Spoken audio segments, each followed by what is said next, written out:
Assalamualaikum dan selamat datang semua ke channel kecil ini. Kepada mereka yang telah lama support video ini, terima kasih banyak-banyak. Dan kepada mereka yang baru saja sampai ke video ini ataupun ke channel ini, jangan lupa subscribe, komen, like dan share supaya ianya dapat memberi semangat kepada saya untuk terus berkarya.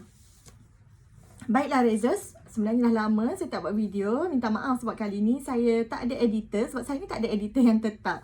Jadi bila saya tengok pertambahan yang berlaku dekat subscribers saya tu, jadi saya terpanggil lah untuk terus berkarya walaupun tanpa editor saya, tanpa orang kata walaupun video saya ni video yang tak cantik, tapi saya haraplah cerita-cerita yang saya sajikan ni dapatlah sudilah kiranya Reza semua untuk dengar apa yang saya akan ceritakan. Jadi untuk kali ini saya nak bercerita tentang Pulau Ula. Okay, Pulau Ula ni saya rasa ada banyak pulau Ula sebab dekat Maran pun saya difahamkan ada juga Pulau Ula.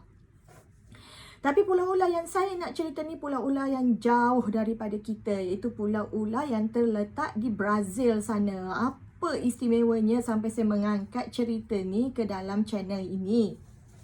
Okey, sebenarnya Pulau Ula ni pada zaman dahulu 11,000 tahun yang lalu dia sebenarnya bukan sebuah pulau. Dia adalah sebahagian daripada wilayah Sao Paulo, Brazil. Tetapi disebabkan oleh perubahan iklim, perubahan bentuk muka bumi, jadi lama-lama ianya terpisah daripada Sao Paulo menjadi sebuah pulau. Okey. Kalau kita sebutlah ular, mestilah ramai yang fobia dengan reptilia ni kan. Jadi tak terkecuali dengan saya. Saya memang fobia dengan ular ni sebab saya rasa dia tu sangat menakutkan. Okay, Pulau Ula ni ataupun disebut sebagai Queimada Grande merupakan sebuah pulau yang terletak di Lautan Atlantik, atau lebih tepatnya macam yang saya cakap tadilah dekat kawasan Sao Paulo sana. Luas pulau ni kira-kira 43 hektar. Kalau di-convert kepada ekar, dia adalah 106 ekar. Okay, sebuah pulau yang indah. Kalau tengok daripada luar, dia ni sebuah pulau yang indah lah. Dan dia mempunyai cuaca yang cuaca tropika. Dia hutan hujan tropika yang masih lagi terjaga dan mempunyai pantai yang besar dan bersih.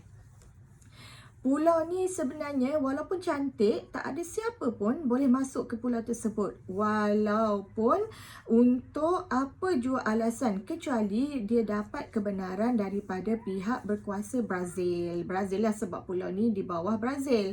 Okay, kenapa tak boleh masuk? Sebab dekat sana ada banyak jenis spesies ular dan beribu-ribu ekor ular yang ada dekat sana. Okay, tapi semakin lama ular-ular kat sana semakin pupus. Sebab apa? Sebab dia kekurangan sumber makanan. Okay, antara spesies yang paling ditakuti ataupun paling famous dekat pulau ni adalah spesies Golden Lancehead, di mana semenjak ianya dinyatakan pupus, dianggarkan hanya terdapat 2,000 hingga 4,000 ekor ular Golden Lancehead ni di pulau tu lah. Okay, ular Golden Lancehead ni adalah spesies ular yang hanya tinggal dekat pulau tersebut. Okay, saya rasa mungkin ada dekat tempat yang lain, tapi dia jaranglah untuk ditemui. Selain daripada ular Golden Lancehead ni, dia ada banyak lagi spesies-spesies ular lain lah. Okay, saya rasa ular King Cobra, ular macam-macam ular lah, memang ada banyak dekat sana.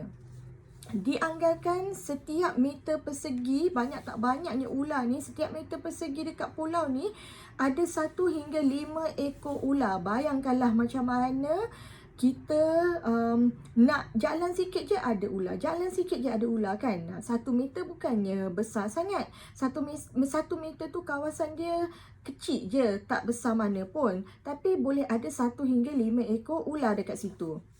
Dikatakan juga bahawa ular-ular dekat sini dia mempunyai saiz yang tak normal. Okay, contohnya, kalau spesies yang sama dekat tempat lain mungkin panjang dia 1/2 meter. Tapi bila di pulau ni, panjang dia lebih daripada 10 meter. Boleh mencecah daripada lebih daripada 10 meter.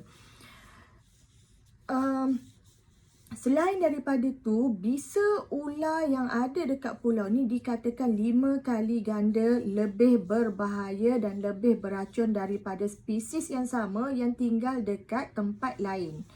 Okay, ular dekat sini sebenarnya dia jadikan burung-burung lah sebagai mangsa mereka lah, sebagai makanan. Sebab itulah rantaian makanan mereka dekat pulau ni agak terbatas, dan disebabkan pemakanan yang terbatas inilah mereka kekurangan makanan dan akhirnya mereka menuju kepada zaman kepupusan mereka. Ular-ular di pulau ni pula, dia tak boleh berenang. Okay, kalau kita tengok dekat tempat-tempat lain, ada ular-ular yang boleh berenang dalam air. Tapi ular dekat sini dikatakan dia tak boleh berenang. Mungkin kalau dari segi saintifik tu mungkinlah faktor air ataupun faktor saiz badan mereka juga memainkan peranan.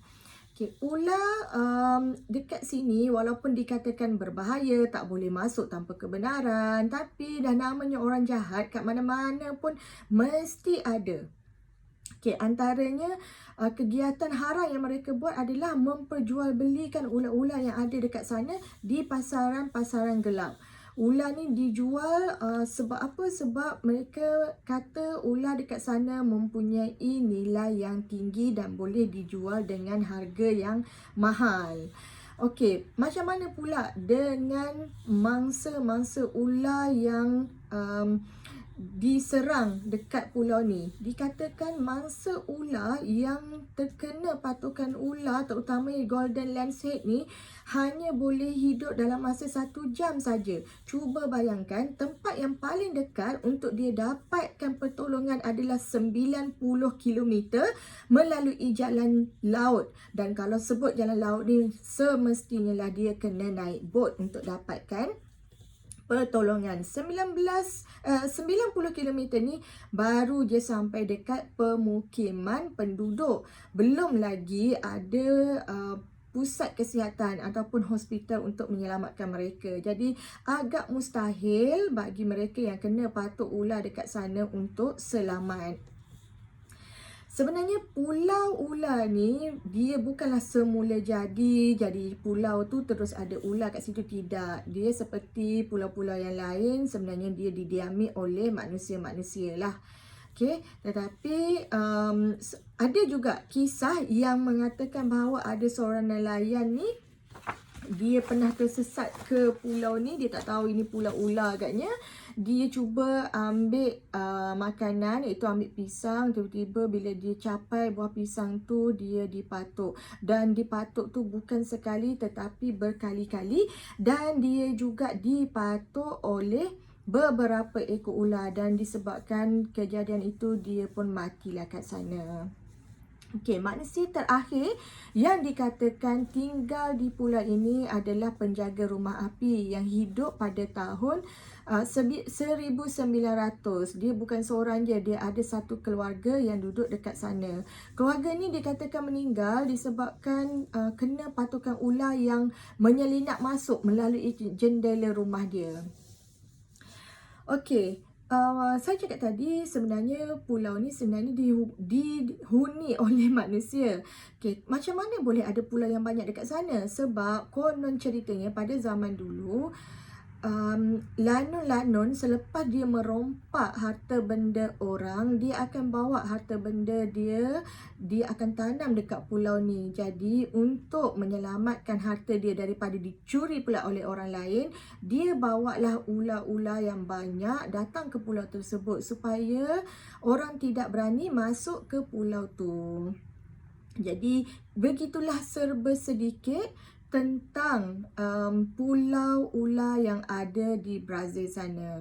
Jadi mungkin setakat ini dulu untuk kali ini. InsyaAllah pada masa akan datang saya akan sajikan cerita-cerita yang lebih menarik kepada anda semua. Jangan lupa kepada mereka yang belum lagi subscribe, komen, share dan like, berbuatlah demikian.